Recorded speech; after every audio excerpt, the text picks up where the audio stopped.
వెతకటం లేదు, కానీ దేవుడే మనల్ని వెతుకుతూ వచ్చాడు. మనం దేవుని వెతకటం లేదు. అపోస్తలుడైన పౌలు రోమీయులకు రాసిన పత్రిక 3వ అధ్యాయము 18వ వచనం, వారి కన్నుల ఎదుట దేవుని భయము లేదు. దేవుని యొక్క భయము లేనివాడు ఎక్కడ పడిపోతాడు? పాపంలో పడిపోతున్నాడు.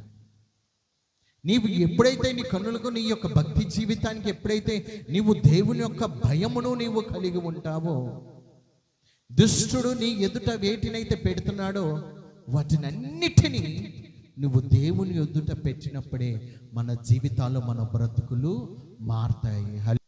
దేవునికి సమస్తమును కూడా మరుగు లేక తేటగా మన జీవితంలో ఎటువంటి జీవితాన్ని కలిగి ఉన్నామో, ఎటువంటి నడవడికని కలిగి ఉన్నామో, దేవుని కన్నులకు సమస్తమును మరుగులేక తేటగా కనబడుతూ ఉన్నది. యెహోవా స్వరం విని ఏం చేశారు? దాక్కున్నారు.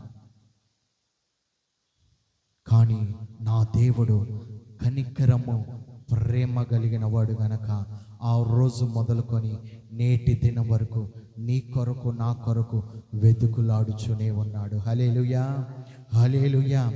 నశించిపోయిన దాన్ని వెతికి రక్షించడానికే వచ్చాడు ఆయన. హల్లెలూయా, హల్లెలూయా.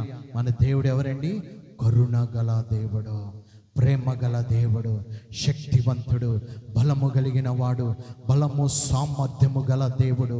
నీవు చేసిన తప్పిదములు ఏదైనా కూడా, నీవు చేసిన పాపములు ఏదైనా కూడా, నువ్వు ఏదైతే చేసావో తప్పిదము, అది ఇతరుల కన్నుల ఎదుట వారి దృష్టికి వ్యతిరేకముగా కనబడినప్పుడు వారు నిన్ను దూషిస్తారు. ఇదిగో ఏంటి, నువ్వు ఈ తప్పిదము చేశావు, ఇదిగో నువ్వు ఈ పాపము చేసావు కనుక, ఇదిగో నువ్వు అలాంటి దానివి, ఇదిగో అయ్యా నువ్వు ఇలాంటి వాడివి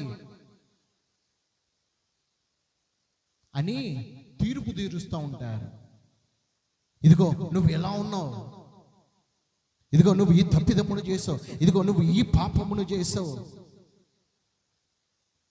కానీ నా దేవుని యొక్క కన్నుల దృష్టికి నిన్ను వెతికి రక్షించడానికి ఆయన ఒక స్వరముతో నిన్ను పేరు పెట్టి పిలుచుచున్నాడు. హల్లెలూయా, హల్లెలూయా.